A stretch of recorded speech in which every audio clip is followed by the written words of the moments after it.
Hello हमारे भारत के प्यारे भाइयों एवं मेहमानों, आपका स्वागत है हमारे इस नए वीडियो में। आई हो कि आप लोग ठीक होंगे। आज हम प्राचीन भारत रुक जाइए।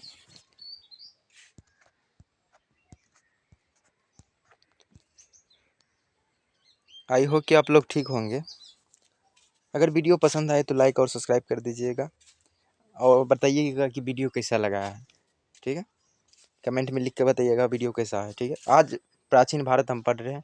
प्राचीन भारत में हम वैदिक काल का PCU क्वेश्चन करेंगे। यह VVI ऑब्जेक्टिव क्वेश्चन रहेगा, जो Bihar police, UP police, SSC, JD, army, जितने भी एग्जाम जनरल कंपटीशन होता है सबके लिए VVI वैदिक काल का VVI क्वेश्चन ऑब्जेक्टिव रहेगा। ठीक है, चलिए वीडियो शुरू करते हैं।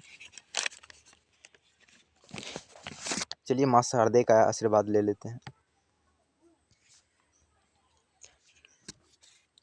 प्राचीन भारत हम पढ़ रहे हैं। प्राचीन भारत में हम वैदिक काल के क्वेश्चन कर रहे हैं, जो VVI है। ठीक है, चलिए शुरू करते हैं वीडियो। पहला क्वेश्चन कह रहा है कि वैदिक सभ्यता का प्रमुख स्रोत क्या है? रामायण, महाभारत, वेद या पुराण? इसका आंसर हो जाएगा आपका वेद। वैदिक सभ्यता का सबसे बड़ा प्रमुख स्रोत वेद है। क्या?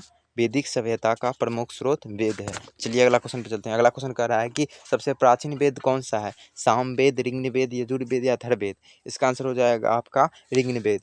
ऋग्वेद सबसे प्राचीन वेद है। ऋग्वेद सबसे प्राचीन वेद है। चलिए अगला क्वेश्चन कह रहा है। अगला क्वेश्चन कह रहा है कि गायत्री मंत्र किस वेद में मिलता है? सामवेद में, ऋग्वेद में, अथर्ववेद में या यजुर्वेद में? इसका आंसर हो जाएगा आपका ऋग्वेद में। ऋग्वेद में गायत्री मंत्र का आलेख मिलता है। चलिए अगला क्वेश्चन पे चलते हैं। अगला क्वेश्चन कह रहा है ऋग्वेद में सबसे अधिक किस देवता का आलेख है? विष्णु भगवान का, शिव भगवान का, इंद्रदेव का या ब्रह्मा का? इसका आंसर हो जाएगा आपका इंद्रदेव का। ऋग्वेद में सबसे अधिक इंद्रदेव का आलेख है। चलिए अगला क्वेश्चन चलते हैं। वैदिक आर्यों का मुख्य व्यवसाय क्या था? व्यापार करना, कृषि एवं पशुपालन करना, शिकार करना या उद्योग करना? इसका आंसर हो जाएगा आपका बी, कृषि एवं पशुपालन करना। वैदिक आर्यों का प्रमुख व्यवसाय था कृषि एवं पशुपालन करना। चलिए अगला क्वेश्चन पे चलते हैं। अगला क्वेश्चन कह रहा है कि आर्य भारत में सबसे पहले कहाँ बसे थे? मतलब आर्य जो थे सबसे पहले भारत में कहाँ बसे थे? गंगा घाटी में, सप्त सिंधु क्षेत्र में, ढक्कन में या मगध में? इसका आंसर हो जाएगा आपका सप्त सिंधु क्षेत्र में बसे हुए थे। सबसे पहले आर्य सप्त सिंधु क्षेत्र में बसे हुए थे। ठीक है, चलिए अगला क्वेश्चन क्या कह रहा है। अगला क्वेश्चन कह रहा है कि सभा और समिति का संबंध किस काल से है? मौर्य काल से, वैदिक काल से, गुप्त काल से या हर्ष काल से? इसका आंसर हो जाएगा आपका वैदिक काल से। ठीक है, इसका आंसर हो जाएगा आपका बी, सभा और समिति का संबंध वैदिक काल से है। चलिए अगला क्वेश्चन पे चलते हैं। अगला क्वेश्चन कह रहा है कि वैदिक समाज की सबसे छोटी इकाई क्या है? जन, ग्राम, कुल या राष्ट्र? इसका आंसर हो जाएगा आपका ग्राम। क्या है, सॉरी, इसका आंसर हो जाएगा आपका कुल, परिवार। परिवार से वैदिक समाज का सबसे छोटी इकाई माना जाता है। वैदिक समाज की सबसे छोटी इकाई परिवार को माना जाता है, कुल को माना जाता है। ठीक है, चलिए अगला क्वेश्चन पे चलते हैं। अगला क्वेश्चन कह रहा है कि राजन शब्द का प्रयोग किसके लिए होता है? पुरोहितों के लिए, राजा के लिए, व्यापार के लिए, सेनापति, व्यापारियों के लिए या सेनापति के लिए? तो राजा के लिए। राजन शब्द का उपयोग राजन के लिए राजा के लिए होता है। वैदिक काल में गोमत किसे कहा जाता है? विद्वान को, अधिक गायों वाले व्यक्ति को, अधिक गायों वाले व्यक्ति को, योद्धा को या पुरोहित को? अधिक गायों वाले व्यक्ति को वैदिक काल में गोमत कहा जाता है था। ठीक है, क्या? अधिक गायों वाले व्यक्ति को गौमत कहा जाता था। चलिए अगला क्वेश्चन पर चलते हैं। अगला क्वेश्चन कह रहा है चार वर्णों का स्पष्ट आलेख किस वेद में मिलता है? ऋग्वेद के पुरुष सूक्त में या सामवेद में, यजुर्वेद में या अथर्ववेद में? तो ऋग्वेद में। ऋग्वेद के पुरुष सूक्त में चार वर्णों का स्पष्ट आलेख मिलता है। चलिए अगला क्वेश्चन पर चलते हैं। सामवेद का संबंध किससे है? चिकित्सा से, संगीत से, युद्ध से या राजनीति से? इसका आंसर हो जाएगा आपका संगीत से। सामवेद में संगीत का संबंध है। सामवेद में संगीत का संबंध है। चलिए अगला क्वेश्चन पर चलते हैं। यजुर्वेद मुख्यतः किससे संबंधित है? यज्ञ विधि से, संगीत से, दर्शन से या आयुर्वेद से? यजुर्वेद जो है वो यज्ञ विधि से संबंधित है। चलिए क्या 63 नंबर का क्वेश्चन कह रहा है कि क्वेश्चन कह रहा है कि यजुर्वेद मुख्यतः किससे संबंधित है? तो यज्ञ विधि से संबंधित है। चलिए अगला क्वेश्चन पे चलते हैं। अगला क्वेश्चन कह रहा है कि अथर्ववेद का संबंध किससे है? युद्ध से, जादू टोना एवं चिकित्सा से, संगीत से या कृषि से? 64 का क्वेश्चन इसका आंसर हो जाएगा आपका जादू और टोना। जादू और टोना एवं चिकित्सा का संबंध अथर्ववेद से है। ठीक है, अथर्ववेद में जादू टोना और चिकित्सा का संबंध है। अगला क्वेश्चन चलते हैं। वैदिक काल में शिक्षा का प्रमुख माध्यम क्या था? लिखित पुस्तकें, गुरुकुल, विश्वविद्यालय या पुस्तकालय? इसका आंसर हो जाएगा आपका गुरुकुल। वैदिक काल में गुरुकुल का प्रमुख माध्यम था। चलिए अगला क्वेश्चन, शिक्षा का प्रमुख माध्यम गुरुकुल था। चलिए अगला क्वेश्चन चलता है। ऋग्वेद में कितने मंडल हैं? 8, 10, 12 या 18? इसका आंसर हो जाएगा आपका 10। ऋग्वेद में 10 मंडल है। चलिए अगला क्वेश्चन पे चलते हैं। वैदिक काल में राजा का प्रमुख सलाहकार कौन होता था? सेनापति, पुरोहित, व्यापारी या ग्रामीण? इसका आंसर हो जाएगा पुरोहित। इसका आंसर हो जाएगा पुरोहित। वैदिक काल में राजा का प्रमुख सलाहकार कौन होता था? सलाहकार कौन होता था?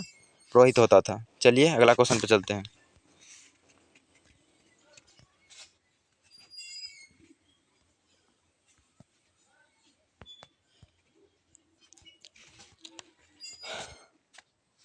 अगला क्वेश्चन कह रहा है कि उत्तर वैदिक काल में प्रमुख धातु कौन सी थी? सोना था, तांबा था या लोहा था या चांदी था? इसका आंसर हो जाएगा आपका लोहा था। उत्तर वैदिक काल में प्रमुख धातु कौन सा था? लोहा था। चलिए अगला क्वेश्चन पर चलते हैं। वैदिक काल में निष्क क्या था? हथियार था, आभूषण, मुद्रा के रूप में प्रयुक्त स्वर्ण आभूषण था, अनाज था या भूमि माप था? इसका आंसर हो जाएगा आपका आभूषण। मुद्रा के रूप में प्रयुक्त स्वर्ण आभूषण था। ठीक है, मुद्रा के रूप में प्रयुक्त स्वर्ण आभूषण था। वैदिक काल में निष्क क्या था? मुद्रा के रूप में प्रयुक्त स्वर्ण आभूषण था। चलिए अगला क्वेश्चन पे चलते हैं। अगला क्वेश्चन कह रहा है कि धार्मिक एवं सामाजिक सभा ये एडिटिंग करने में हो गया वाटर मार्क जी, ऑप्शन ए पर लगा दिया। हाँ, विधर्थ क्या था? धार्मिक एवं सामाजिक सभा था, कर व्यवस्था था, सेना था या न्यायालय था? इसका आंसर हो जाएगा आपका ये धार्मिक एवं सामाजिक सभा था। विधत क्या था? धार्मिक एवं सामाजिक सभा था। चलिए अगला क्वेश्चन पे चलते हैं। वैदिक काल में विवाह की सामान्य प्रथा क्या थी? बहुपति विवाह था, एक पत्नी विवाह था, बाल विवाह था या सती प्रथा था? इसका आंसर हो जाएगा आपका एक पत्नी विवाह था। वैदिक काल में एक पत्नी विवाह था। ठीक है, अगला क्वेश्चन कर रहा है कि दशराग्य युद्ध का आलेख किस वेद में मिलता है? सामवेद में, ऋग्वेद में, यजुर्वेद में या अथर्ववेद में? तो इसका आंसर हो जाएगा आपका ऋग्वेद में। ऋग्वेद में दशराग्य युद्ध का आलेख मिलता है। चलिए अगला क्वेश्चन पर चलते हैं। अगला क्वेश्चन कह रहा है कि उत्तर वैदिक काल में सबसे महत्वपूर्ण फसल कौन सी थी? चाय की खेती, धान की खेती, कॉफी की खेती या गन्ना की खेती? इसका आंसर हो जाएगा आपका धान की खेती। उत्तर वैदिक काल में सबसे महत्वपूर्ण फसल कौन सी थी? धान का फसल था। ठीक है, चलिए अगला क्वेश्चन पे चलते हैं।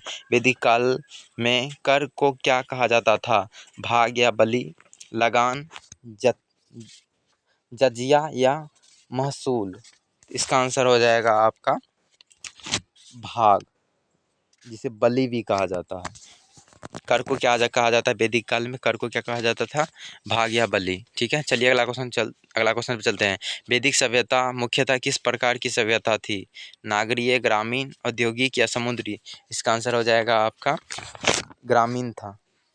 वैदिक सभ्यता मुख्यतः किस प्रकार की सभ्यता थी? ग्रामीण सभ्यता थी। चलिए यही हमारा अंतिम क्वेश्चन था। अगर वीडियो पसंद आए तो लाइक और सब्सक्राइब कर दीजिएगा और बताइएगा आपका कितना सही हुआ है। कमेंट में बताइएगा। ऐसे वीडियो प्राप्त करने के लिए सब्सक्राइब कीजिएगा, ठीक है।